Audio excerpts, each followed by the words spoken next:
curse, and now I'm drinking Too much, so I'ma talk with a slur. Last time I saw you, it ended in a blur. Spring break, baby, let's go. Spring break, baby, let's go. You know what that comes with? High school seniors. Yeah, we going to the beach. We meeting some bombastic baddies. We're going great. Well, wait, no, we're not meeting some bombastic baddies. To to my girlfriend who's watching this right now. Caleb's listening. not. Hello, single ladies. Yeah, Emery's all free, but you know it's spring break, so I had to come in with the short shorts.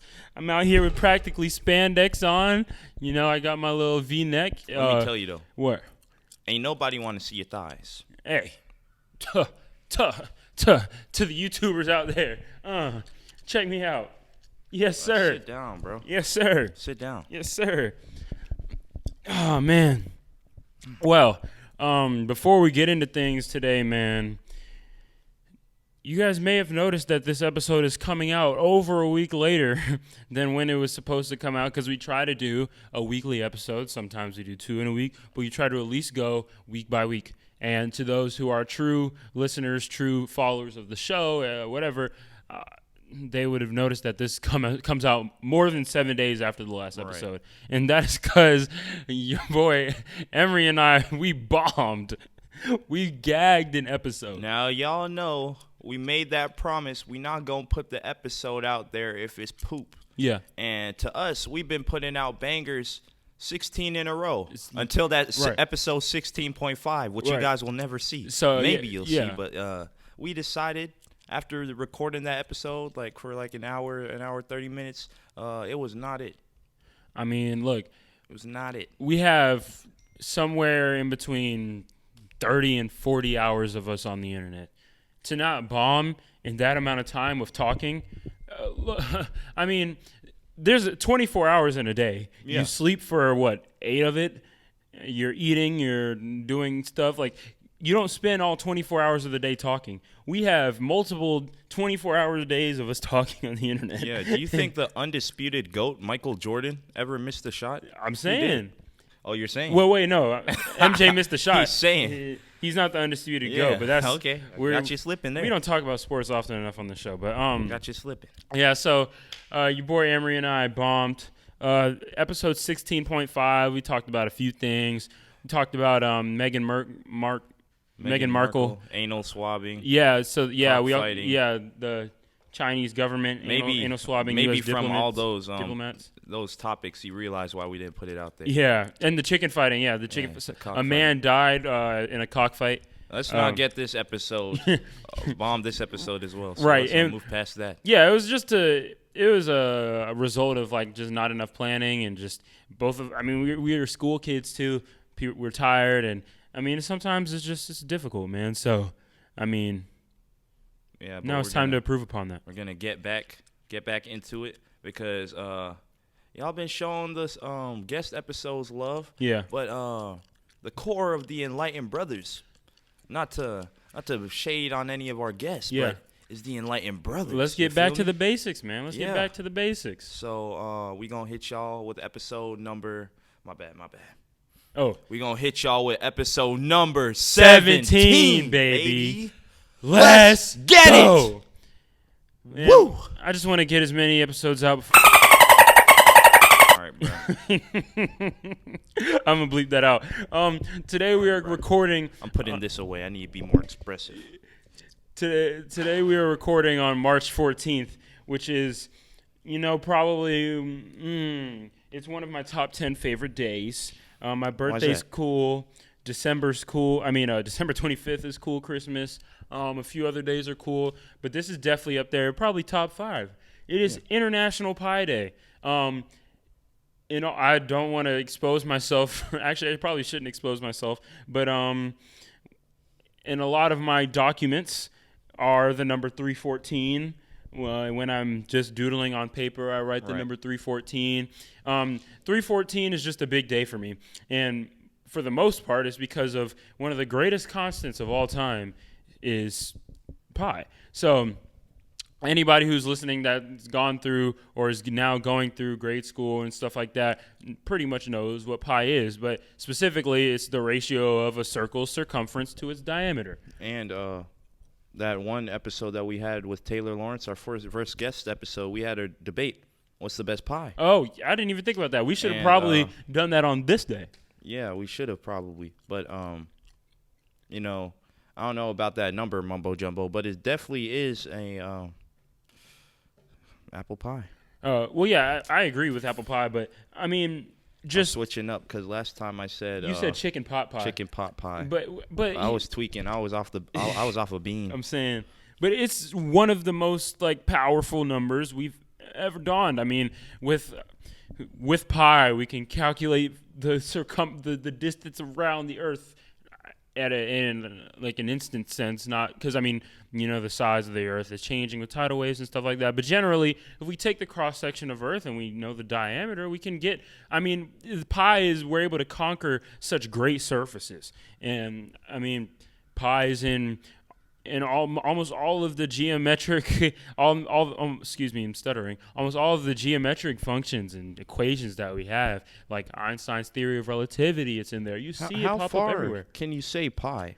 Oh, I don't love it that. I don't love it that much. Okay. I feel like, I mean, I have the number, and I am a geek, but I'm a newly found geek. So like, I didn't take the time in my younger days to do things like memorize pi. So what you're saying is you're a faux pi lover? No. Because I mean, prove it. I love math. Like no, prove it. I only know 3.14159. That's all I know too. But I mean, maybe one day if I'm bored. But I don't get bored often. But another thing about 314, it's the connection of my favorite element on the periodic table. Silicon is period 3, group 14, and silicon could be the substrate that I upload my consciousness to in the future. So yeah, 314 is just it's just a big day for me, man. Interesting, man. That and May the 4th, my favorite days, really, other than holidays and my birthday. Favorite days. Mine would probably have to be every day. Hold on, real quick before you go into. You're about to say something philosophical. Go ahead, my bad. I didn't want to steal your thunder. Go ahead. I have nothing to say now. Well, as I was editing episode 16, I heard myself chomping at gum during the show, and it's been a rule for me to not chew gum while doing a podcast, so I'm going to get up right now and spit out this gum. You can open it. We didn't address this, but we're going to do yet another no-cut challenge. So, downtime while Caleb's not here, how's your day going? I'm giving you guys some time to respond. Oh, it's going great. Nice. Your boy is back. Hey, I'm having a conversation with him. My day's going splendid. How's your day, Caleb? It's going pretty well. I mean, I woke up, my brother going crazy. I watched some Young Justice, did a little bit of research. A really chill day before because I plan to go, even though it's spring break and you may do a few things fun, I do plan on doing some heavy research this break, so... Yeah. You know, I was just doing a little cool down, chilling before I get back into business. Cool. Enlightened family, what are y'all's plans for spring break? Jet skiing. Oh, that's cool. That was like, I think that was Samantha Sammy said that or something. Yeah. But the rest of you guys, let's do an early secret message this episode. Yeah, like Caleb said before, comment down below your plans for spring break. Right. So this is the secret message. Go down. So it can be anything, but right now, go down and comment what you're doing for spring break. Spring break, man. And this is early into the episode, so we better see a lot of comments. Oh yeah, a lot. Oh yeah, for sure. All right, man. Let's get into it. Too many things. Let's go. Let's get into the muck of our episode. So to start off, for starters, we have an action-packed. Okay, to make up for the disgusting episode 16.5. We came in with an episode 17 full of fun and glory. Right. So to start off, we're going to go pretty deep into this. NFTs, which are specifically non-fungible tokens. So I can describe this, but do you have any working knowledge of NFTs yet? Or all I know is this is about to change. Like, what I can say about it from a basic standpoint is this is about to change how online, like digital items are being sold, because this is basically is going to embody cryptocurrency. Yes. It's going to change how online exchanges function, and the materiality of, like, this is like changing currency. Absolutely. It's crazy. It's a means of monetizing digital goods. So I'm just going to go verbatim right here. It's basically you're able to verify an asset using blockchain technology. Blockchain is the transition, tracking, and verifying methods used by cryptocurrency, pretty much. And these NFTs transfer data and values on the blockchain, and their existence on this blockchain basically is what pushes them up to being cryptocurrency, gives them the properties of cryptocurrency. And the hash, which is basically like a fingerprint, and this is all code. So, I mean, you can think of it as a token. People are now mailing out physical tokens as like give them a physical prize, basically. But this is all code. This is all internet stuff, computerized. But basically, within the code, you're able to store permanent info of the transition as well as the previous owner. So this is what gives it the chain. The chain, basically, is like, yeah. It's proof of existence, because anybody can say, "Oh, I just own the rights to this" or something like this. So the actual NFT is what gives you the proof. But to understand what an NFT is, non-fungible token, you first need to understand what fungible is. So fungible is basically synonymous to interchangeable. Right. So if something is fungible, a good that is fungible is like a movie ticket. Okay, a movie ticket is, you can exchange that for $11.75 at your nearest movie theater, basically. Mm-hmm. But an NFT is non-fungible. So you can't just exchange it for cash or something easy. It's not exchangeable at all. You have it. This is the stamp, basically. To kind of like put it into perspective, recently there was an art piece that was sold for around $69 million. Right. So I'm sorry to cut you off, but to be specific, the artist Beeble, which is a weird name, but he sold his the NFT of his Every Days, the first 5,000 days. It was an art piece. I don't know, was it physical or digital? I'm pretty sure it's a digital art. Yeah, a digital art, and it sold for $69.3 million. Another thing that is being auctioned right now, Jack Dorsey is auctioning the NFT of his first tweet, and the highest bid right now is $2.5 million. Yeah, so like, say somebody had the original physical painting for A Starry Night. Yeah. And that was like the original, that was legitimate without a doubt. But somebody else comes around and says that no, they're the ones that actually has the legitimate piece. Right. So if there's no like artist, an appraiser that's gonna like actually come check if that piece is legitimate. Mm-hmm. The NFT, like Caleb was saying, with the assets and like the digital codes and tracking, that's actually there's gonna like be no way of disputing it, because it's gonna be registered to your name. So like, and it's online, so like nobody can claim that it's yours. So yeah, and like to reiterate, this NFT is a granting of digital ownership. Mm-hmm. And we're going to get into the digital world in a second. But the three best things about NFTs, they're good for programmability. So they're malleable. Through these NFTs, you can set up smart contracts. So let's say I have an NFT, I make some digital artwork, and I create the token, and then I sell it to you for $2 million. But along with that selling, I say, whenever you sell it, I'm going to take 10% of your funds. And now every selling down the line of that NFT, the original owner, as the original owner, I will take 10% of every single transaction. Now that is insane, because the worst part about owning like valuable things, like owning a piece of valuable art, right, is you sell it and then you have to watch the value just go up and up. Mm-hmm. That has to hurt. Yeah. So to counteract that, you said, no.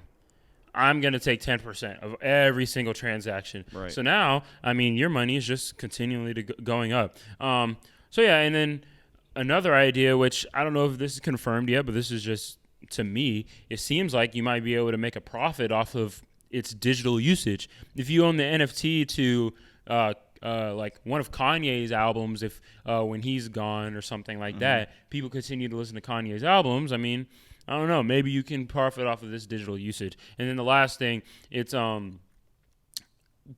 we need to understand that they really only have value deemed by us, pretty much, as does money all as well. Art, right? Or anything that's going to be sold by these NFTs, right? And this also prevents, like in the case of art, of people claiming things to be their own, because you see a lot of times people sharing art around the internet, but you see no watermark on it, so like the original artist never gets credit for their work. But if it's being sold by NFTs, then it can be easily tracked to who the original artist or painter was, however you want to call it. Exactly. Oh, man, so this is going to be really interesting, though. So eventually, we're going to have a world patterned by digital things. We have IoT, Internet of Things, coming up, where every single piece of material you see in the future will be connected to the internet in some form or fashion. And we're going to have virtual reality and augmented reality and things like that. So NFTs being the ability to own something digitally, that sounds kind of crazy. Like, I know that somebody digitally owns the Eiffel Tower, right? What if in a virtual world or something, now they are the true owner of the Eiffel Tower or something like that? Is this this could be harmful in a way, because Elaborate. The increased privatization of all of these like things that are usually just for everyone to consume is going to limit where they can be applied. Because wouldn't you need like I don't know the term for it, but like a type of permission to like use the Eiffel Tower in your certain stuff like exactly. That's what I'm saying. So being able to profit off of digital usage. If somebody gains digital ownership of something, what if there's a way for them to restrict others from using this thing digitally? That may be a real problem. And that person's going to get real rich real fast. And let's think of the degree it's going to be used. It's going to be used on everything you buy online. Yeah. So in a future where technology and everything is practically all digital, you're going to be very limited on what you can actually claim to be yours. Right. So there need to be some laws or whatever policies set in place to prevent that kind of thing from happening. Yeah, here's the thing is, the crazy thing to me is that all this money movement happening outside of the general sphere, I mean, it's not functioned through American dollars. What can the U.S. government actually do other than shutting off the grid to stop these things, to stop things like this? Because it's literally cryptocurrency. Like, they have no... I mean, unless you believe in deep state, they have no impact on the functionality of cryptocurrency in any way. It's crazy. And that is precisely why deep state exists. Oh, okay. I see what you're saying. Because ain't no government letting money opportunity like this pass them by. Because if you're the one gaining control of this entire system, who's stopping you? Right. And I mean, a government wants to have control and to have all of this money going around. See, this is the problem. Deep continent. If Bitcoin too, because we haven't talked about Bitcoin before, but if things like this become ubiquitous, because like still right now they are still based off the U.S. dollar in some way. But if people start transferring things Bitcoin by Bitcoin, hey now, what if you don't rely on the U.S. dollar at all? That's tough. That's tough. Because then that money no longer goes back in to the system. It's not something you can tax. Yeah. Right. Oh man, that's really interesting. That's really interesting. But I want to go into these contracts, man. Like, what are some of the craziest contracts that you can think of? Like, say you're an artist and remember when we talked about Kanye wanting all his the rights to the his masters, masters, his master records, the rights to all of those back. Yeah, it'll be something like this, right? I mean, what if you NFT your own? Yeah, you make a non-fungible token of one of your art pieces, right? And I'm willing to invest like crazily into this. Like, I'm trying to think. Like, can this suppress like an artist in general? Like, what if I buy something from you and I say, okay, once I buy the rights from you, you can never say you're willing to buy something at such a huge price, and then you can never draw again or something like that. What do you mean? What if I say I'll buy this from you for like $75 billion? I make this worth so much, but then I restrict you from painting again. In your contract? Yeah, these smart contracts, these could be a big deal too. That is true. And I mean, the power to take a percentage of the trickle down, that's a big thing as well. That's tough. That's tough because people who sell art now, they get the money and then it's done. There's no you don't concern that with yourself anymore. So, in my eyes, this digital art being worth so much is stupid. Oh, I agree. Because regardless, that Giebel, is that his name? Biebel. Biebel, he sold that art piece for $69.3 million. Yeah.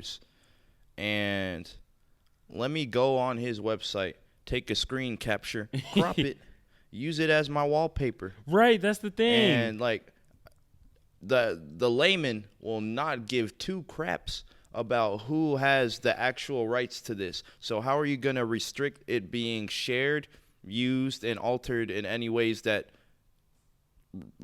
sustains how much it is actually worth? Because it's the digital age. People are going to do whatever they want to it. I'll stick it in Photoshop. I could add my watermark. People who do not know of this sale will think that it's from me. I mean, what's the point? You know what? It's authenticity. It's our in our society today. It's our strict reliance on authenticity, right? So Jordans. If somebody's wearing a fake pair of Jordans and another person knows about it, they get roasted for it. And even within the realms of the higher ups, if they have a real piece of art, everybody's around them with googly eyes, and we know rich people buy things just to flex on other rich people anyway. But so it's our attachment to authenticity. So let's say we have Jordans, right? If everything in the future is digital and we have IoT and stuff like that, yeah. let's say there's a new pair of Jordans that come out, but every single one is NFT'd. Okay, so patient zero, I guess, so the first shoe created has a serial number of 0001 or something like that, and then all of the ones created down the line, and the value goes up as they are created, right? Mm-hmm. But now, if you don't have a pair of Jordans that is NFT'd or that's authentic, for some reason we care about what other people think, so it's going to make us go mad. Now we're going to want to have these new valuables. I also think I was thinking about it from the wrong perspective. The profitability, because, depending on the contract, all rights to that piece can belong to you, so you can use it wherever you want. Right. So, I don't know exactly what the art piece was or whatever it looked like, but you want to look at it right now? Yeah, sure. They could use that in advertising prints. They can put that on poster boards, billboards. They could take pieces of it and use it for whatever they want. It's a great marketing, depending on what it is. But honestly, what did this look like for $69.3 million? You're gonna see it. You're gonna see it, and it's gonna drive you crazy. It's a rich person. I know they wouldn't spend 69.3 just idiotically like that. I don't know how much actual art pieces are even sold for. So I'm not even sure if they're that. Maybe they exceed that price. This is a piece of the picture. It's a collection of all his art that he's ever done. All the NFT'd art that he has. Just go ahead, buy the man. What the hell? I'm saying. Buy the dude, buy Biebel. Some of these digital art, some of these things are crazy. Yeah. And I should probably place them on the screen. I'm having Emery look at them right now. But these things are going for millions of dollars. I've seen his art online. Yeah, he's really good. Yeah. Dang, I need to buy a 3D renderer and. Wait, so what? A 3D renderer? What do you mean? Explain. Online. Like an application. There's this thing called Cinema 4D I used to use back in my pursuit of my Minecraft YouTuber days. Yeah. And it's like 3D modeling on your computer. Oh, that's how they're able to make this art. Yeah, maybe use Blender or something. It's just different animation tools. Oh man, yeah, that's crazy, man. I don't know the extent of this But I've been saying this for a long time. Humanity is, and the next topic we're going to go into is going to only supplement this, but humanity is about to face a huge paradigm shift. A huge paradigm shift. With the advent of technology, with the advent of computerizing everything and everything that we see, we're just going to be living a different world. It's not going to be in the classic function that we have today. You watched that one episode of South Park where Cartman is like trapped in his VR? Well, not trapped. I haven't seen it. Not trapped in his VR, but he becomes so obsessed with that alternate reality. Yeah. That'd be all right, let me not go into specifics because it's South Park. Yeah. Well, that man just gets lost, and, Cartman's already a big guy, but he starts blubbering out. Oh, man. I mean, you know what, though? And I was thinking about this when on my drive to our recording site. And as humanity has progressed, because remember last episode where I said we would see the line between leisure and work start to meet and change? Mm-hmm. Right now, we still put work over leisure. I agree. Our lives function through work. But I was talking about this trend towards leisure like it's starting now. Yeah. Heck no. The strive for leisure has an expanse over the entire history of human history. That's what technology is. Yes. Tools to make living easier for humanity. Exactly. I mean, back in the caveman back in the caveman days, or I guess the early days of living in tents and hunter-gatherer days, it was all work. It was all work, and their leisure was, I guess, the people making the bead necklaces and stuff like that. Like, it was all work. You're constantly working. When we colonized Mars one day, we're constantly working. Then time goes on in warring and stuff like that, but it's still constantly work. You have everybody has a job, from the king down to the blacksmith. Then you keep going. We have the Industrial Revolution. We have people still working, but now it's factories. It's supplemented. The only common form of leisure since the beginning of man is sleep. Right. That's the only constant. You mean constant form of leisure, right? Bad. And then we're entering the information age, the computer age. Yep. Jobs are beginning to decrease. We now know that other jobs will come forth. I believe they'll definitely be centered around space travel, and like energy and building up cities. Building new cities is going to be a big thing too. But leisure continues to move up. A part of this leisure, virtual immersion, I believe, will be the ultimate form of leisure. If you're able to create, here's the thing. Will you be able to create your own reality, or are there like 100 different ones you can choose from, like picking a TV show or something like that? But either way, living in like another life that you can create, a whole bunch of people are sad where their lives have ended up getting another shot. That's insane. All right. Well, here's the thing. Because I say it all the time, people aren't fortune tellers. You don't know how your destiny, your future may pan out. Yeah. So people who are living in a now that is not up to par with where they would want it to be, and they have no sort of actual sense of how their future is going to be, would like to create a future of their own. Yeah. And this virtual reality, all of this, it appeals to these people the most because, it's just an escape. It is. But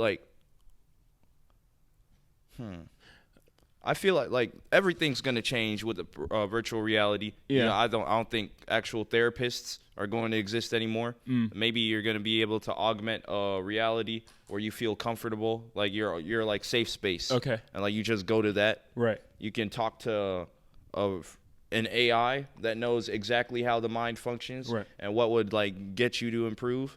So like these are all of the things like I don't want to get into like job loss, but that's gonna like take away from like general occupations that humans have. Mm-hmm. I don't know where I'm going with this, but like virtual reality is so expansive. I know. I get what you're saying, and to your first point, so yes, it would be an escape, but the contrarian to that point would be it is more of an elevation. Oh, now, I'm not saying. I'm saying for these people. Oh yeah, no, I agree, and because a lot of people are going to view this as, well, this is just making life easy for everyone. This is taking away from the things that make life.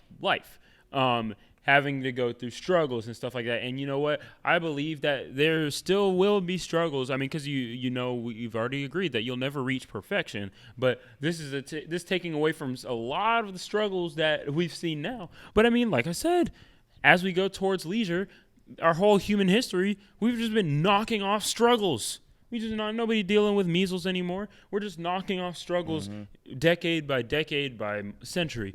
Like, so one may say, like, why must we deal with these animalistic like emotions and stuff like that? And I mean, animalistic is harsh, but a lot of the things that hold us back derive, like we said, everybody wants to be the king of the jungle, stuff like that derives from our animal selves. And a lot of humans on the forefront of this just want to elevate us to newer heights.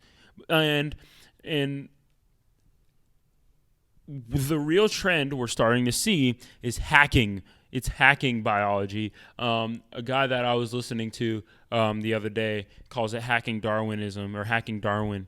But it's really just a hack. It's hacking our original biological stature, elevating ourselves to something completely different. So going back to episode 5, because this episode's a lot like episode 5,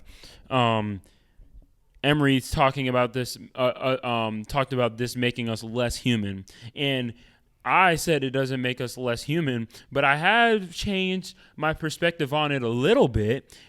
And I mean, this debate goes away immediately when somebody says, well, that just depends on what you define as human. Okay, well then duh, right. Then the debate doesn't matter. But at the same time, it's going to be definitely some transhumanism if you define that the human is meat and blood, water, circulating, carbon-based entity, has to deal with all of these emotions and hardships and stuff like that, yes, we're reaching a time where we become transhuman.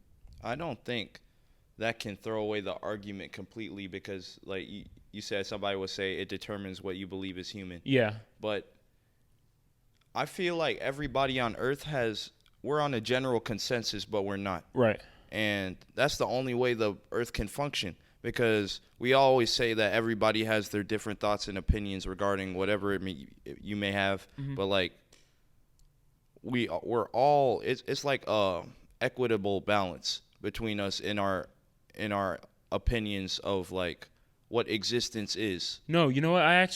That's a great point. I absolutely agree. Because whether I disagree from you or I disagree from any of the viewers, if I'm just walking down the street and a viewer sees me, they look at me and we meet eyes. Mutually something agreements. Happens that says we're both human. Yeah. Regardless if I say that humans are just like this chain of evolution, and even if we evolve, we still have our consciousness from before, we're still human. Or somebody says that a human is somebody that knows how to love, regardless of what this language that we created may say, because a big thing in my scientific research that I've seen is that language messes up it enhances, but also holds us back from our understanding of the universe. Right. Like the fact that we have language, our words don't exactly describe our experience.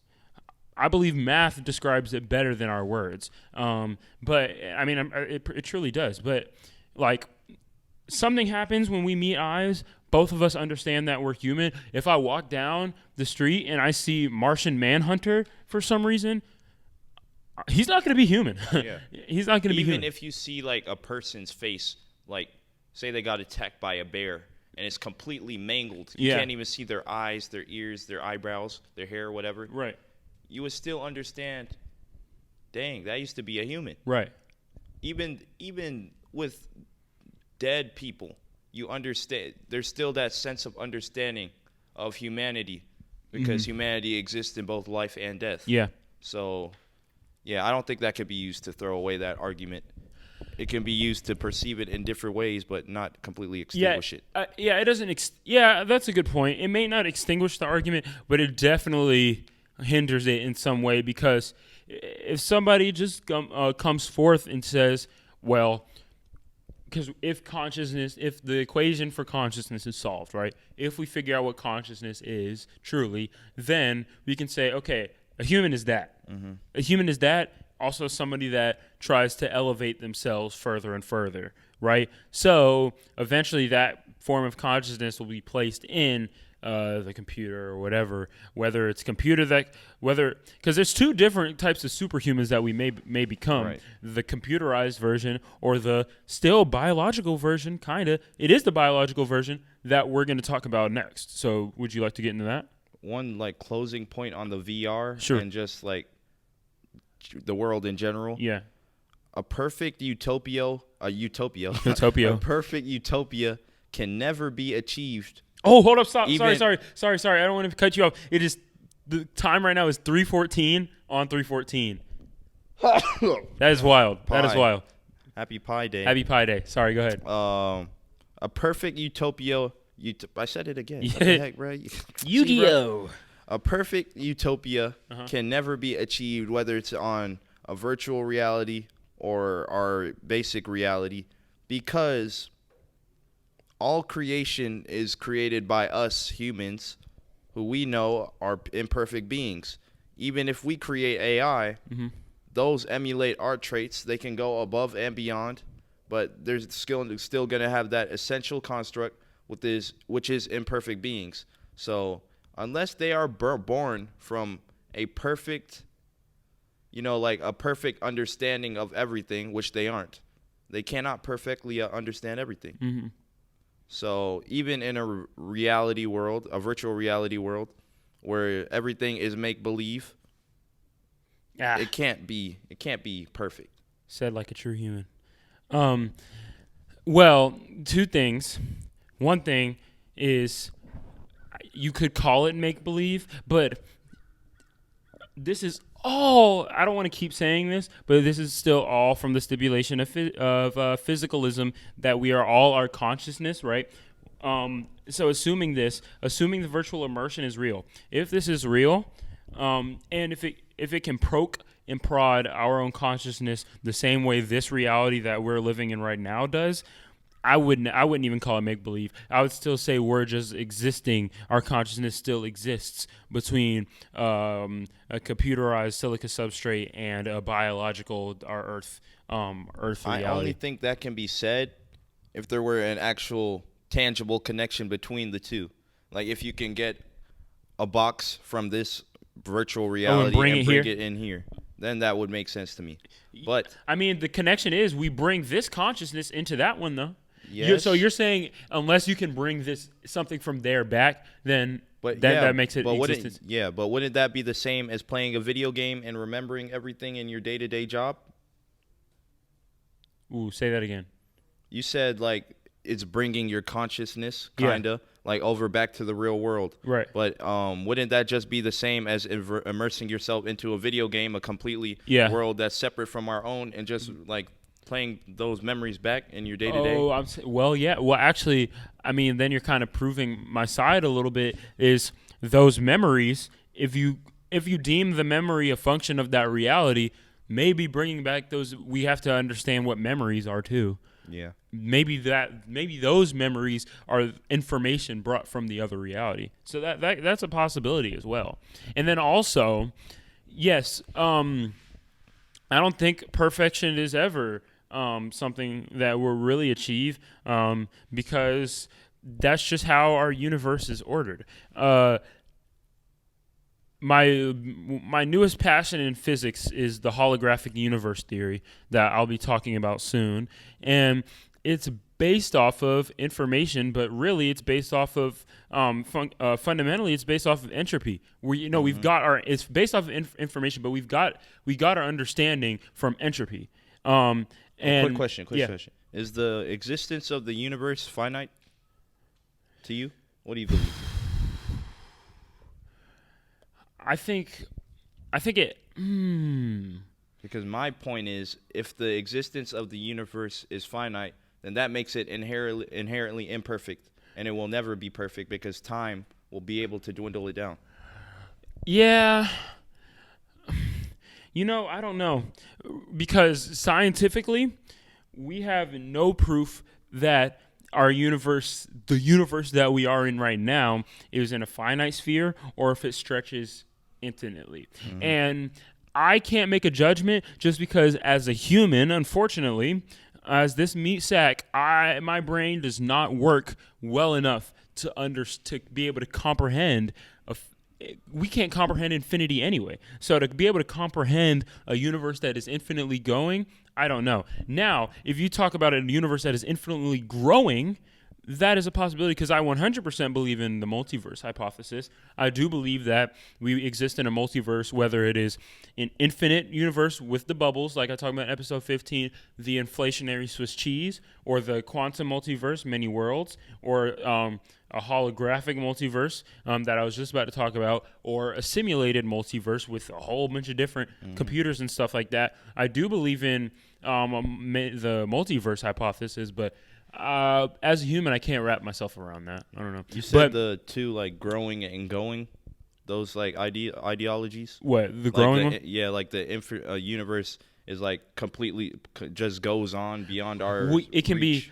be the Swiss cheese is when it's infinitely expanding. So it still started from the Big Bang, but since then it's been infinitely it's eternal expansion, and through this expansion and quantum fluctuations, little pockets of that expansion field stopped expanding, and that's what created observable universes like the one we see now, that is however many light years across in the cosmic microwave background and stuff like that. But then on to imperfections. I was talking about entropy, and entropy, in layman's terms, is basically it's a measure of disorder in a system, right? And one of the constants that we have seen, one of the only non-irreversible phenomena in our universe is entropy. When you pour sugar in your tea, you're not reversing that. When you crack an egg, fry or scramble it, whatever, that's not a reversing thing. Entropy, as time goes on, you see an increased disorder. And because of this, now we've seen some ways in reality that entropy sort of decreases. There's theoretical methods and stuff like that. I don't really want to get into that. But in a general sense, if entropy is always increasing, then because we are made up of particles just like all the phenomena in the universe. So if this is a constant force throughout the universe, it must be a constant force throughout ourselves. So, yeah, we'll have the increased disorder too. Okay. Yeah. I think we could wrap it up there. All right, cool. So now, next topic. All right, man. In a true memorial of episode 5, we're moving on to CRISPR. Boom. And boom. If you don't know what CRISPR is by now, you've been living under a rock, honestly, because CRISPR is one of the greatest developments of this decade. Do you like your pies crispy? Absolutely. And it won a Nobel Prize in 2020. Light flake. Yeah, light flake on my pies. So do you like the flakes coming off or no? Sometimes people make pies and they'll like flake off and stuff like that. I like. Oh, I mean, I don't like a brittle pie. I like my pie to punch back. You feel me? Like the snack that smiles back, goldfish. Right. The pie that pies back. So I don't like it that flaky. You know, just that light flake where it like just melts in your mouth like butter. Okay. Yeah, I mean, look.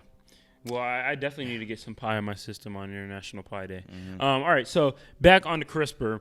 Well, CRISPR is something that is an actual processed within our bodies. But the CRISPR technology, which is the gene editing tool, that's what we're talking about. So I'm gonna give a little bit of pre-story before I describe what CRISPR is. I'm gonna try to do this quick because most of y'all should have already seen episode 5 by now. But if you're new, let me explain. So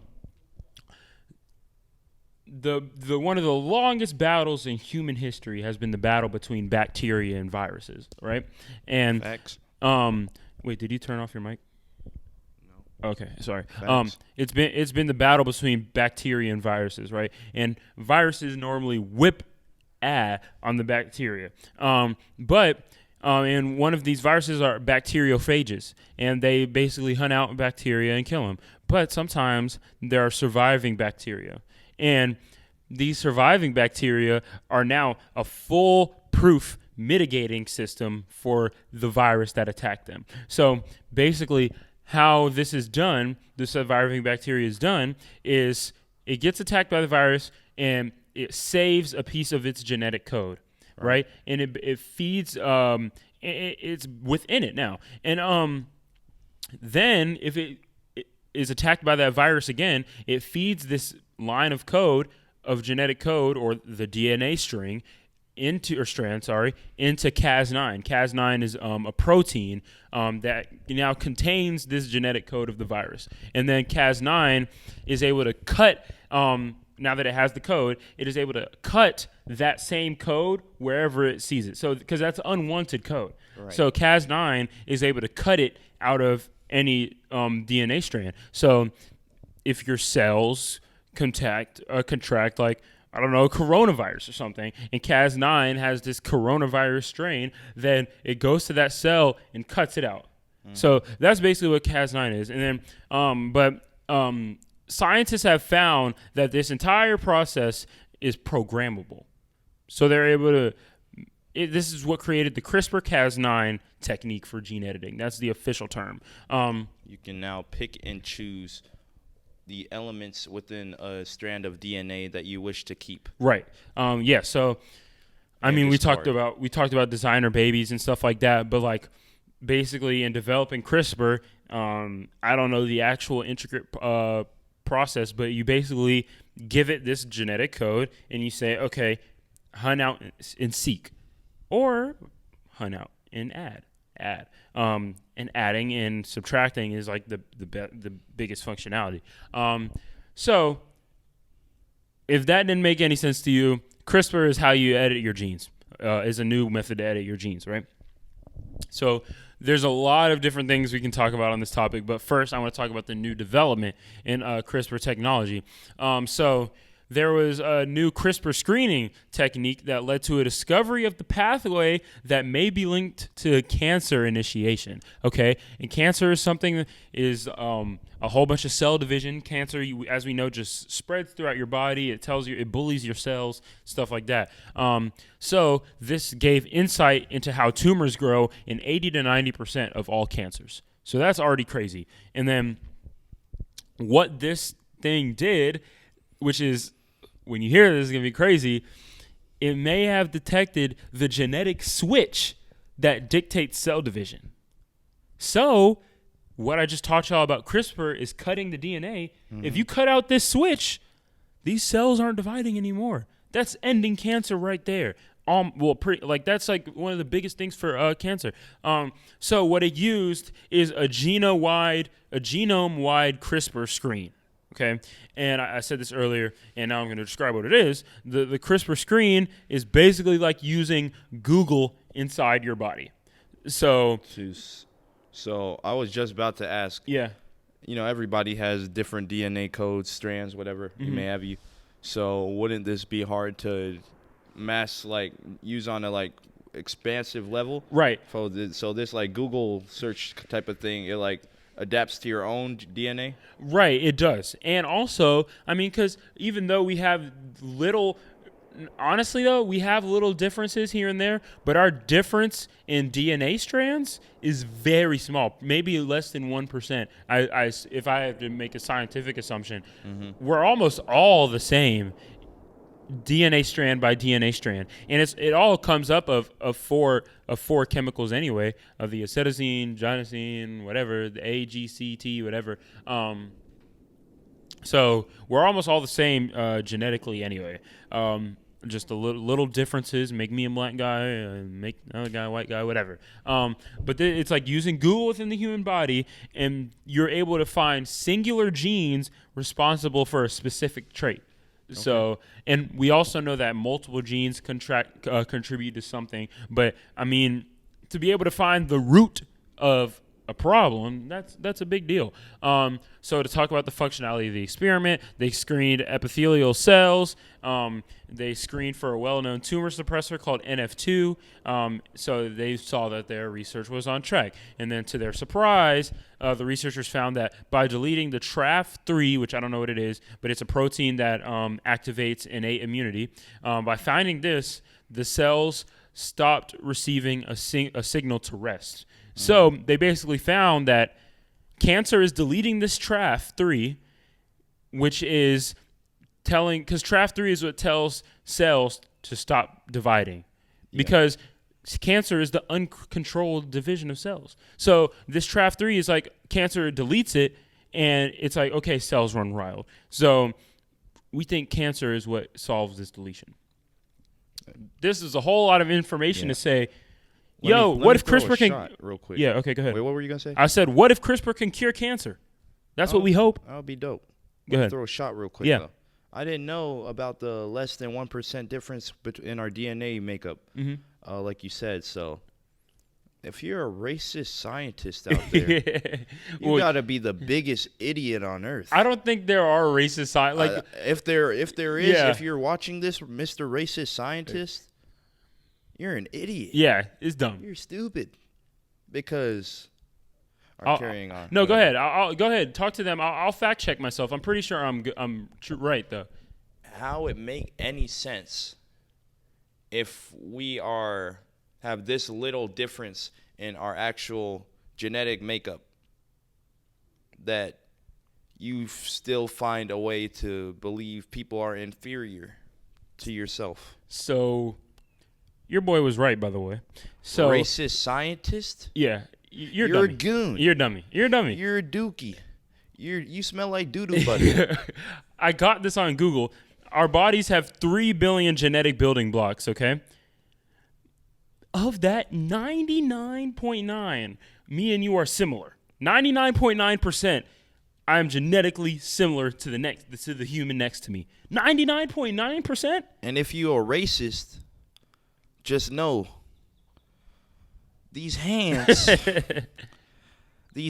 got the same genetic makeup as yours. So they for everybody. Right. They for everybody.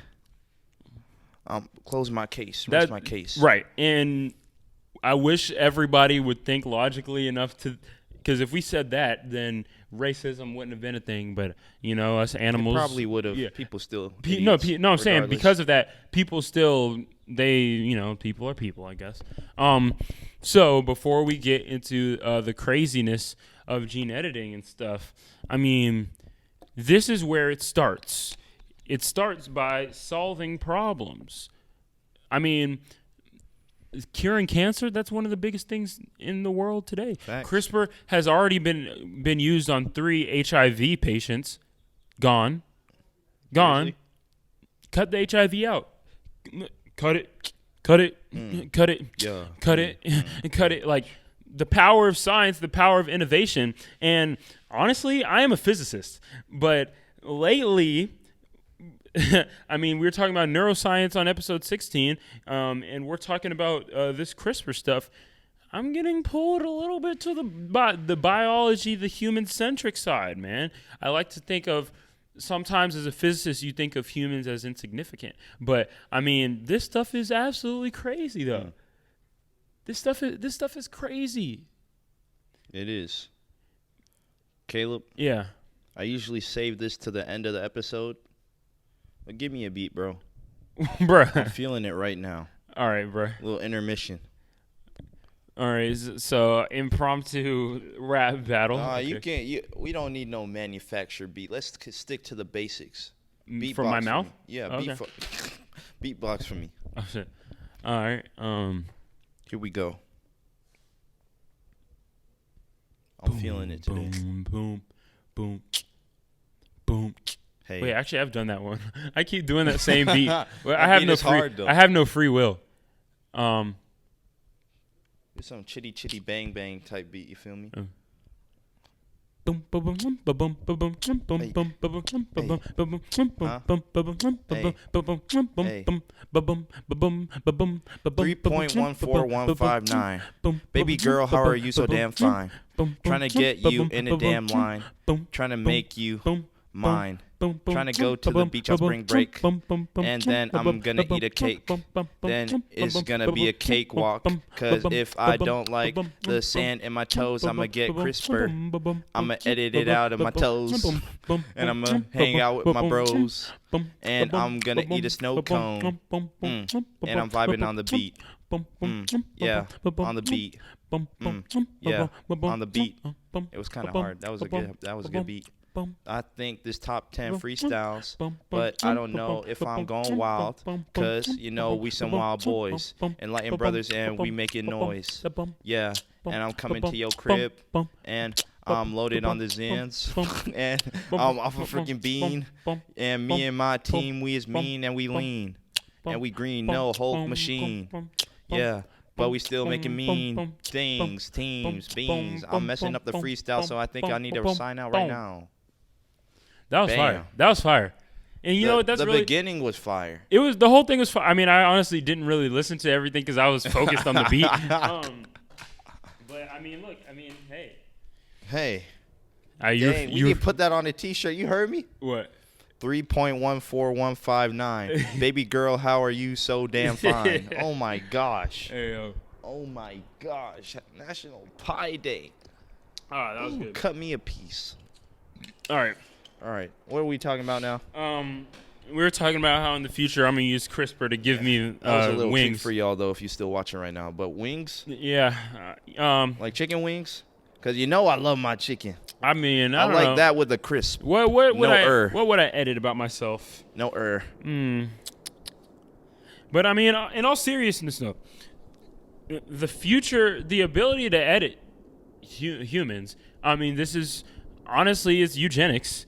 And we know that Nazi eugenics is what started it was World War II and the internment camps and all the bad stuff with Hitler and things like that. Sorry, that water is going crazy on my insides, but hold on, but I think it's because it was so recent, like the Holocaust, that tragedy was so recent. Yeah. And of course it was horrible, but have you ever read about Genghis Khan? I just know of him. This man has the highest kill count in world history. I agree, yeah. Over, like, millions. Mm-hmm. That man is a demon. I think he needs to be the face of evil in history. Genghis Khan, because that was a mean dude. Oh, yeah. And you know, like a lot of people in China are still his descendants today. Really? We can talk about China later, though. I know you have some things you want to say about China. No, not today. Edit that out. Not today to say that. Yeah, no, R.I.P. No cut challenge.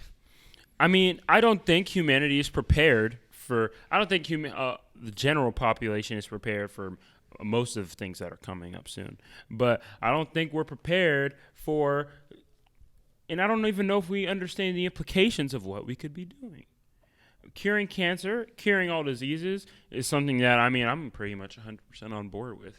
I mean, either you upload yourself to the cloud, you don't have to deal with diseases, or you edit your DNA so finely tuned that you don't have to deal with them either. I just took a DNA test. Turns out I'm 100% that crisp. Wow, CRISPR. But this really takes us on to designer babies.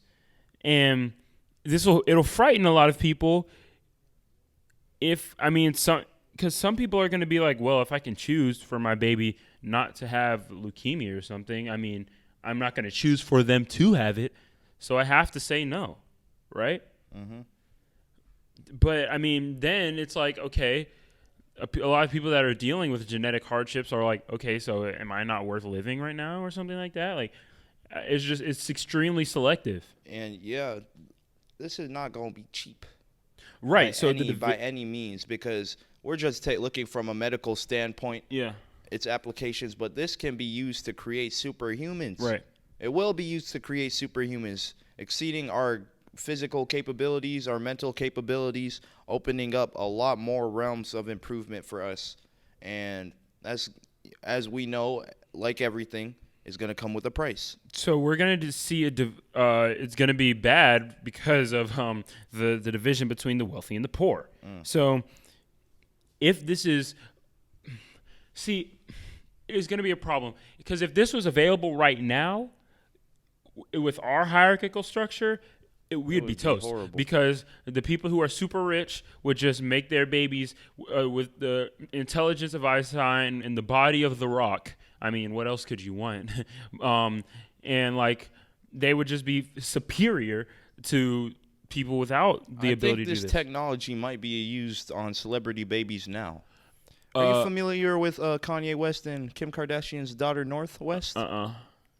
She's painting like Van Gogh. Really? At the age of I think she's not even 10 yet. Oh, wow. Which is crazy. CRISPR? ? I don't think so, but I mean, CRISPR was forced upon through apparently what I've heard, crude techniques. China was able to develop 2 CRISPR babies. But I mean, within a non-democratic society, they can do the crazy science stuff like that. Who you got in a world battle? Russia or China? China. Yeah. It's easy like that? I mean, you might take them over anybody at this point. But,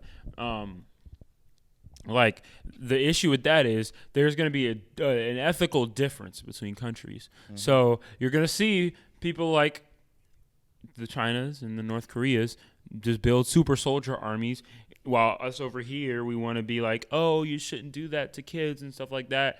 Over there, they're going to be like, we don't care, and they're going to try to become supreme rulers and stuff like that. That is tough. If we think of the phrase, or which I hate so much, nice guys finish last. Yeah. On a global perspective, nice guy being the United States, that's how it's looking in the future. Yeah, but I mean, the U.S. also paints themselves as nice guys, but we're not that nice. We're not really nice at all. But we're nicer than China. Again, yeah. To the degree that, because this technology is going to be applied in many different ways, but the degree of application, we are the nice guys. I agree. At least on face value. Right. But I think instantly this CRISPR technology, it provides great things. Like not having cancer. Sorry, I got a text. That's why I paused. But no cancer, no all these things. Yippee. I mean, that's crazy. And then a lot of people are like, okay, well, what are we going to do with all of these alive people? Well, right? Because some people are like, death is necessary. But like, oh yeah, overpopulation. Right, that's going to be an issue as well. We will not have overpopulation because people. You think Atlantis isn't real yet? I think Atlantis. That is going to be so fun. I'm starting to get excited. We can build it eventually with new tech. We'll be able to build cities on the water. We'll be able to build Atlantis with CRISPR. We may be able to develop humans, modify our lungs to be able to respirate water. Right. We get gills. We are able to live in Atlantis. And, I mean, everybody loves Aquaman and Atlantis, stuff like that. Like, that's going to be amazing. And space travel, the future of space travel, the people who are against space travel, they're like, okay, humans aren't built for this. The change in the gravitational field and this rapid acceleration, the radiation, we're not built for this. We'll be able to genetically modify humans that will be able to exist on other planets. All right. This is a crazy question. Yeah. Probably will open up a large discussion. Sure. Let's remove all technology from the equation right now. Okay. We are humans at the year is 2021, like it is now. Mm-hmm. Humans are at this stage of evolution. In 10,000 years, do you see us being more accustomed to the world? And like, you know how we still like from the idea of evolution, do you still believe us to be like what is it? What's the word for evolution? What do you mean? Like when you go through evolving. I'm so dumb. Oh, do you think in 10,000 years we'll continue to evolve? Yes. Probably way longer than that. But but you said removing because I mean, I think this is taking from natural. What I'm trying to say. Oh, I get what you're saying. This is modified evolution. This is taking from our natural order. Evolution. Okay. Through an evolutionary standpoint, 10,000 years isn't really even that much. Yeah, I say it'll be much more than that. Right. So, yes, I think what CRISPR could do, it may jump across years. It's hacking Darwin. It's hacking this evolution. So, curing cancer, what our bodies may be able to do in a few 100,000 years, we do in 10 years. Like, so yeah, I think we're jumping the line basically. But I think in 10,000 years, I mean, I doubt. Well, for one, it won't be anything like this now. Earth may be deserted. We may have created planets of our own, or we may just be on a generational spaceship, living in virtual realities. We may have cracked open the multiverse, existing between different universes and stuff like that. Yeah. Oh, there's a large range of possibilities. And this is going to change the purpose of humanity as well, CRISPR, because up till this point in history, I think we can all mainly agree that humanity has been based on preservation. Yeah, survival. So this is going to like drastically change how survival is perceived because it's going to come so easily. Why must we subject ourselves to death? The purpose of humanity is going to change. Yeah. This is like huge. Yeah. I mean, because a lot of people's pushback on technologies like this is just, it's different. Most people don't like change. But why must we subject ourselves to things like death and stuff like that? As a scientist, I mean, I just don't think it's something we have to do. Now, with just CRISPR, I don't, in death in a different sense. Maybe entropy just says, okay, your time's up. But like, if CRISPR is able to use like this Google search, if we're able to use this, do a CRISPR screening and find the inner workings of what causes death, and we're able to cut that out or modify that in any way, I mean, what if like death will be inherently different? Why do we have to subject ourselves to like things like disease and stuff? This goes into what you believe death is, because from a purely scientific standpoint, you're gonna go into the dirt, become one with the earth, but you have no consciousness anymore. You just don't cease to exist. Right. But from a religious aspect, it's like the realities you were talking about. There won't be no need for a virtual reality because you can make reality whatever you wish it to be. I agree. Yeah, you had shifted yourself to a different substrate. So maybe it just depends. You said like, do we need to subject ourselves to death? Well, yeah. Perhaps death is a positive. Right. Depending how you perceive it. Right, and that's like that it could definitely 100% be true. And I mean, this is the division between science and religion, and I exist in the middle of the field, so I see both sides. And scientists, a large portion of them aren't religious, so they don't even think that way. And people who are religious look at CRISPR and they're like, hell no, I don't want you playing with God, choosing what my baby is going to be like, because this paints a scary picture for the religious folk. Is when CRISPR it gives you like this designer baby thing, if you're able to like, and this was in Gattaca, people conceiving not through intercourse but through in vitro fertilization, stuff like that. You have because I was listening to this guy on a podcast, you have like 10 eggs spread out, and you're basically able to pick and choose from those. Now that is just insane. That doesn't even comprehend with me being an old school human relative to the humans in the future. Like being able to do things like that, like that's just crazy. So like I said, we're looking for a huge paradigm shift. This is going, like you were talking about the religious aspect, like you don't want people like decide. At a point, a baby's life is still their own, regardless. Right. So like,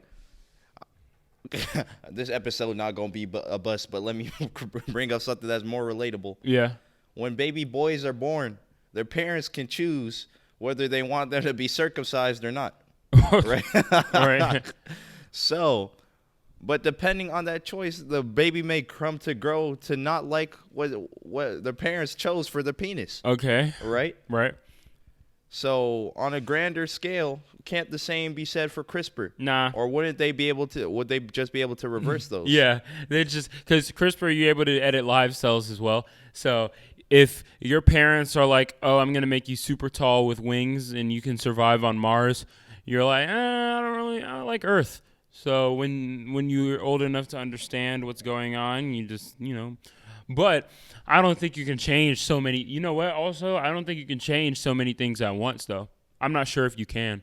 I don't know enough about CRISPR. Did we ever get into the laws that are going to have to surround CRISPR? Right. So there has to be, because people, if they get their hand, like criminals, if they get their hands on CRISPR tech, they can just alter themselves to be like, I don't even know what, and like super villains, and then we're gonna need superheroes.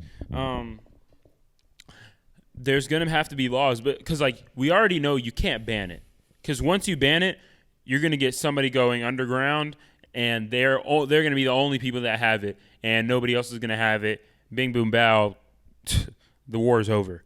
I don't know what kind of. I mean, you're going into poli-sci, you should, but I don't really know what laws you would set in place. I don't think this is like where it becomes a bad idea, because if there has to be limitations set on it, because, like I said, if a criminal gets their hand on that tech, and you can insert like not even like human DNA strands, like DNA strands from other like things. That's what I'm saying. These combinations you can do, it's endless, and it's just.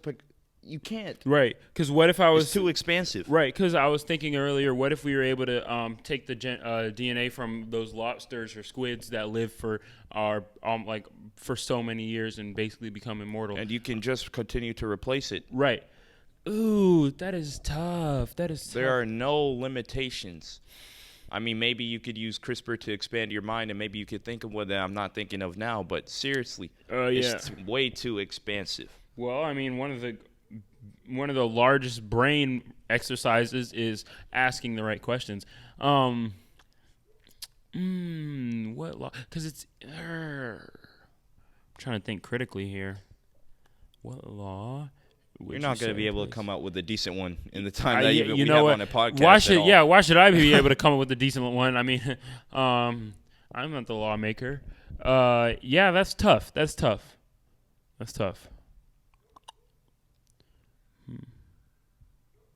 I'm going to give it like 10 more seconds. I don't think there's anything. Perhaps the law should be banning CRISPR. Can't do that. Who knows? Can't do that, man. You can't ban it, because then people are going to go underground. I guess you could just say banning the weaponization of it, and then once you weaponize it, then people become subject to it. Because like same thing with the atomic bomb. But I mean, also, the crazy thing is, when we started this we started this podcast during the corona. We're in the pandemic right now, and one of the early things I said is the greatest people come from the toughest times. And World War II, out of World War II came the microwave and came all of these new technologies, and out of coronavirus pandemic will come a huge wave of biotech. Biotech is going to be huge in the coming years. We're just about to see something wild, man. We're honestly about to see something wild. Gosh, I don't even know how long we've been going on this topic. Bioterrorism gonna be scary, boy. Yeah, we're definitely subject to some scary things in the future, but I also look at it with optimism. So I mean, all we can do is sit back and see. Last thing, if you could edit and give yourself something, what would you give yourself?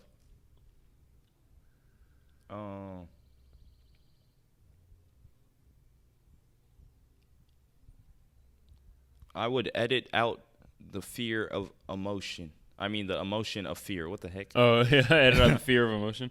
Okay. I mean, emotion. I said it too. The emotion because that would open up, like, not physical, but a lot of mental opportunities, because people are scared of taking those leaps of faith, whatever it may be, because of that fear and uncertainty. So actually, I wouldn't take it away. I would, like, reduce it just so I could go after things, but not enough to where it like makes me completely fearless, because you know, you need to be rational. Well, yeah, because you need that, because fear was created so we wouldn't kill ourselves. Like, no, that's interesting. I mean, the broad thing would just to expand my mind, but and wings. Right. Let me try to think of some type of fundamental. I would say allow my eyes to take in more of the to sense more of the electromagnetic spectrum, but then maybe the ability to shift what I'm able to see. Mm-hmm. So like X-ray vision to looking at visible light to looking at infrared and stuff like that. I mean, this is just superpowers at this point, because my first idea was density shifting, but our DNA, I don't know if our DNA has a control over how dense we are. I think that's just the atoms that make us up. So because I would say density shifting. Something with, maybe something with that goes along with, because if you give yourself wings, you can fly. Maybe something that goes along with super speed. But yeah, I would want to see more of reality. So if genetics is somehow connected to our consciousness, which it should be, because that's what created our brain and stuff like that. So, an altered form of consciousness, or doing something with my eyes to be able to see more than what we see now. Ooh, yeah. Actually, I'd want to see. Yeah, here's one. I'd want to see things at a quicker frames per second. I would want to be able to see quantum events happen. That would shake everything up. So if I see the many worlds split, then so I'd want to see at a finely tuned frames per second. Well, basically super speed, because that comes with super speed. Right. Yeah. Just functioning on a faster level. Yeah. But we could talk about CRISPR many more, and we're gonna have guests coming on soon, and I want to ask them about it. So let's move on to our last. Is this our last topic? Let me see. Basically, our last kind of topic of the day. Hey, wow. An international team of researchers have established a connection with lucid dreamers, which is crazy. I mean, when you dream, you don't think about talking to somebody in what you would deem the outside world. So this is, look, along the expanse of humanity, we've traveled to new worlds, we've climbed mountains, we've gone to the moon, we're going to Mars. And now we're taking a deeper dive into the mind. Wait, so what is this on? This topic's on? An international team of researchers have established a connection with lucid dreamers. Lucid dreamers. I still see your shadows in my room. Can't take back the love that I gave you. It's to the point where I love and I hate you, and I cannot change you, so I must replace you. Yeah, easier said than done. I thought you were the one, listening to my heart instead of my head. You found another one, but I am the better one. I won't let you forget me. I just had to. But R.I.P. Juice WRLD. R.I.P. Juice. But yeah, so taking a deeper dive into the mind. So how the study was conducted, participants in the study were able to first, the results, they were able to correctly respond to questions while they were in REM sleep and lucid dreaming, because a lucid dream is where you basically realize you're in a dream. So they were able to respond to simple questions and math problems, like somebody was able to do 8 minus 6, so stuff like that. And the crazy thing is, participants were recalling the events after they woke up. So they were conscious of the connection that was happening and how this was carried out. They established eye movement patterns before the sleep. So they established an eye movement that basically said, okay, I am lucid dreaming, and then an eye movement for the answer to questions and stuff like that, like the number 2, I guess. Can I borrow your Google real quick? Yeah, sure. Sorry, Will. I don't know what we were talking about, but no cut challenge failed. But Emery did have something to say, so take it away. Last year I took a psych class, so this kind of reminded me of the one study. It was called Enlightened, and it was based on the REM sleep patterns, and they used an EEG, which stands for an electroencephalogram, I think, which basically monitors your brain waves while you're sleeping. You attach it to like your temples, and they got a lot of participants in that, and it basically studied how. I think people usually think that where you stay in one constant like dream state throughout your entire sleep, but no, you go in between REM sleep and I forgot the other type. It's like non-REM sleep, I guess. Shallow. Yeah, you basically get it. It's like you go in, but you vary in between those states. So that's why sometimes people have numerous dreams, because it ends one portion like when they're in their REM sleep pattern, and then they go into their non-REM sleep pattern, and then they re-enter that REM sleep pattern. So like different forms of sleeping.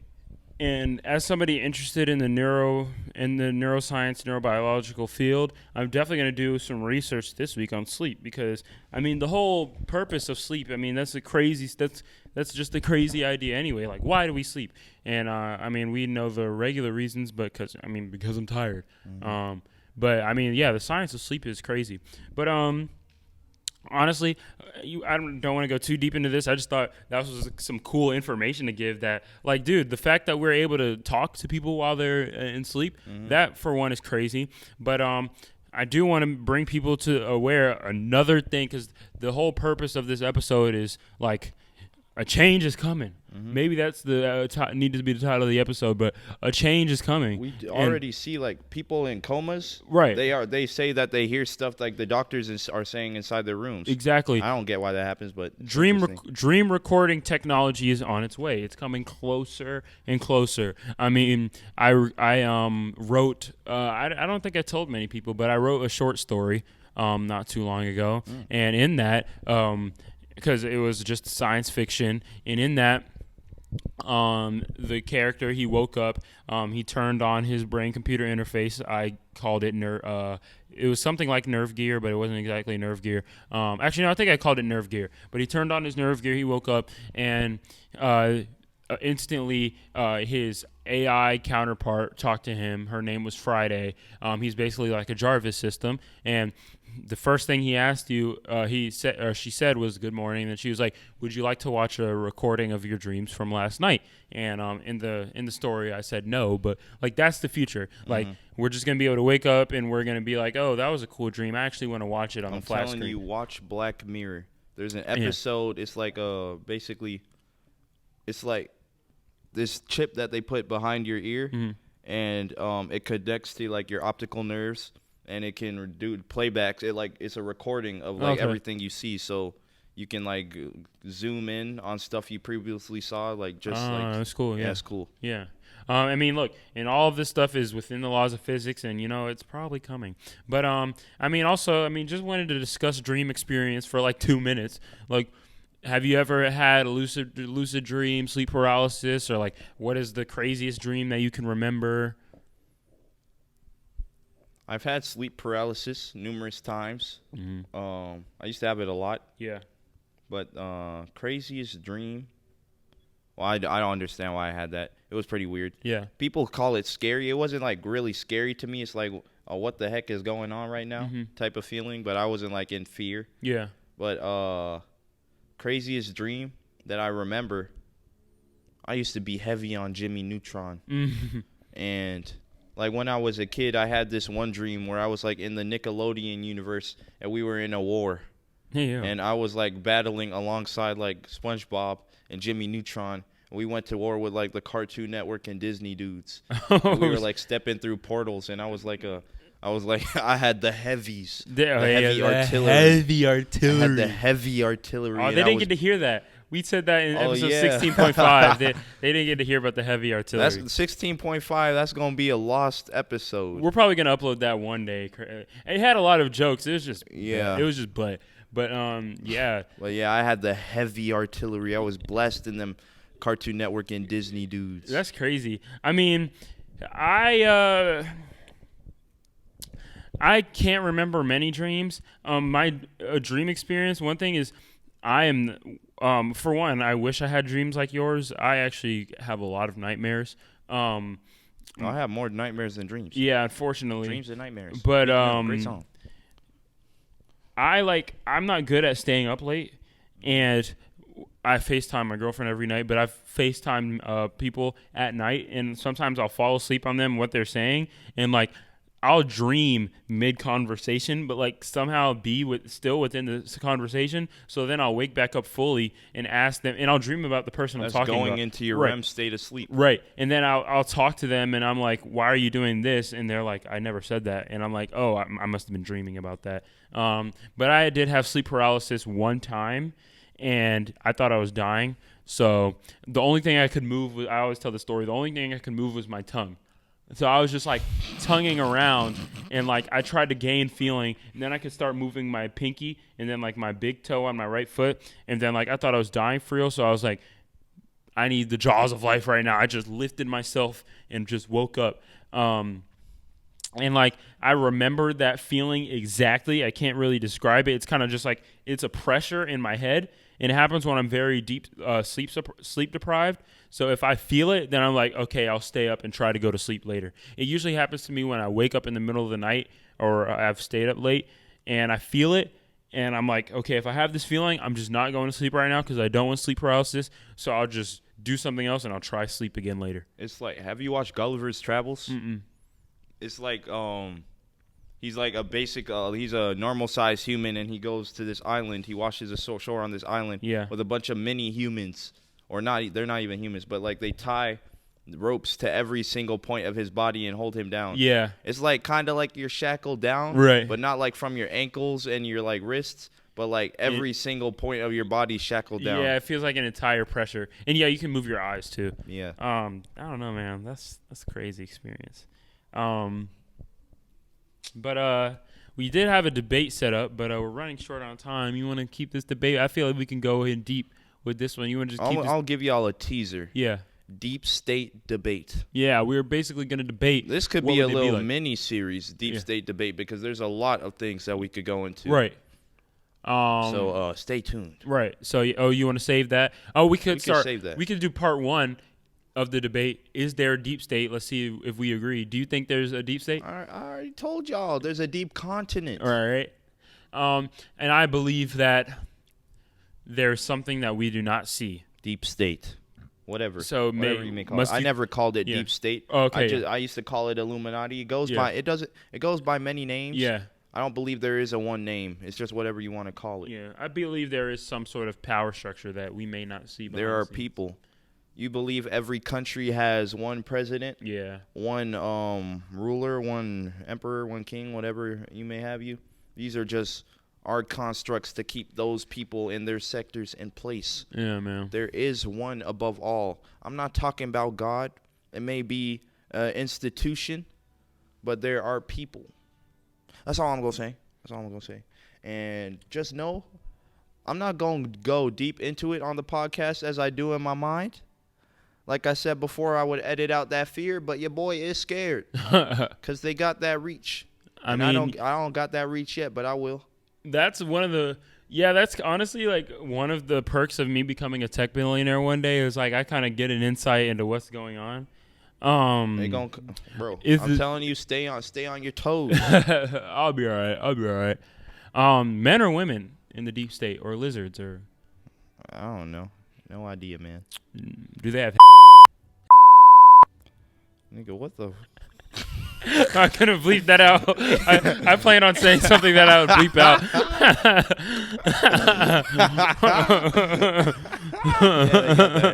Yeah, what if it's just? That is disgusting. Dang, boy. Well, I'm telling you, it's probably a bunch of boss babies. Hey, yo, man. Oh, man.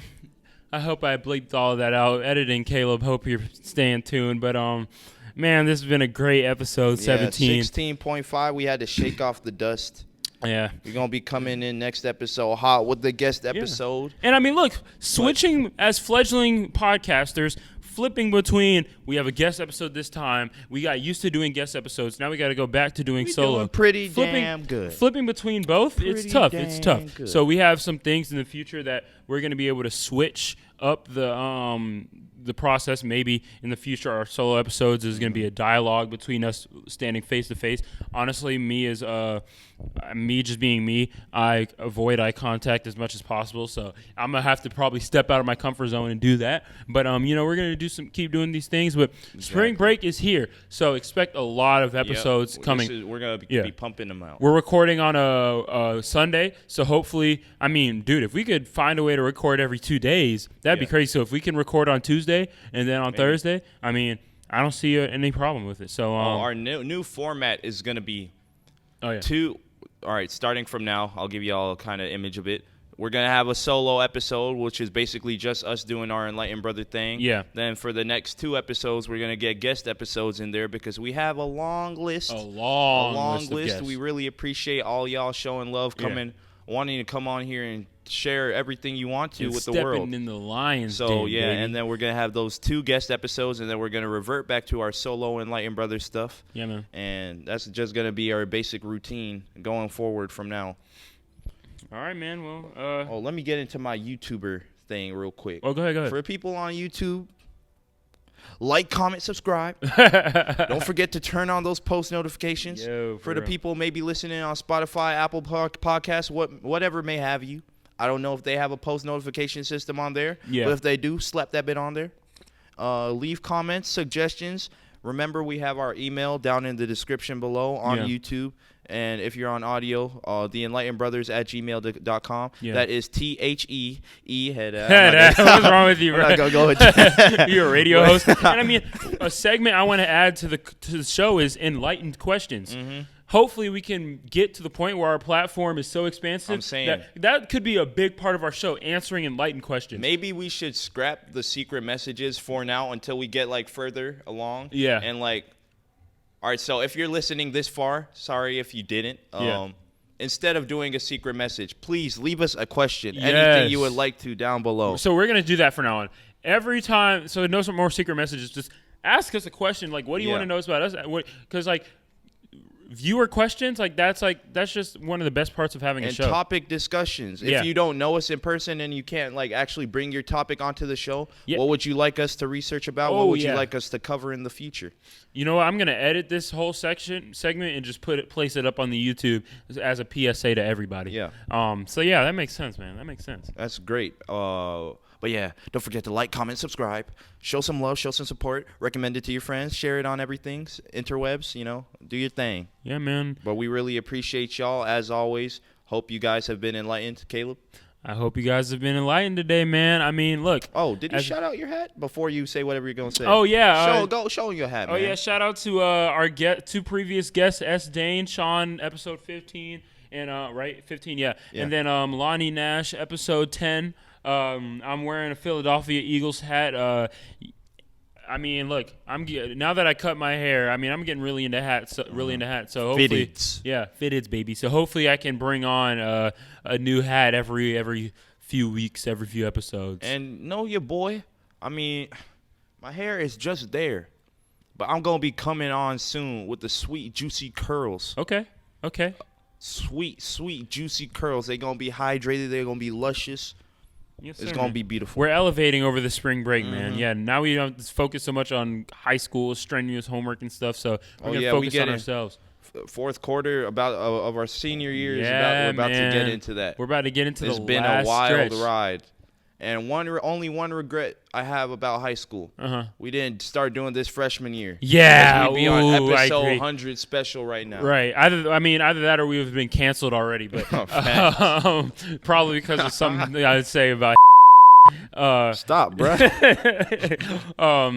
But dang, yeah. I don't know, man. I could, I don't regret much, but I can agree. Yeah, I really wish that we could have more episodes in, but that's why over the spring break we're gonna try to record every 2 days. Thanks. We're gonna get a lot out to you guys, and we're gonna be going to college. Definitely not in the same place. Right. We haven't talked about that much, but we're gonna get a plan out, see how we're gonna be continuing the podcast because I don't want it to die. No, never. Once we get into just leave from high school. But we're going to go into different things, see how we're going to make it work. The plan is when I upload myself to the cloud and I take everything over, then the Enlightened Brothers can just be the one media source. Yeah. Yeah. I don't have any problems with that. Let's get into some tyranny. Yeah, man. I mean, look, this is the best episode in the best episode. This is the best show in the multiverse, man. I agree with that 100%. All 84 of y'all. I think it's sitting at 84 right now on YouTube. Subscribers, yeah. All 84 of y'all, we love you.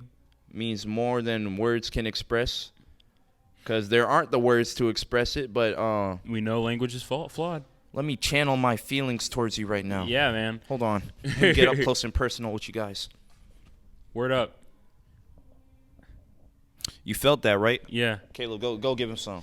A nice little connection with the viewership, man. Straight to y'all. Y'all felt it. Whatever it was. I don't know. We're sharing something here, and it's been an amazing ride, man. But Emery, I couldn't have said it any better than that. All right. You ready to sign off? Enlightened Brothers, appreciate y'all tuning in. Episode 17. Signing off. We out. Peace and love. We must get past the great filter. Gang, gang, gang, gang, gang.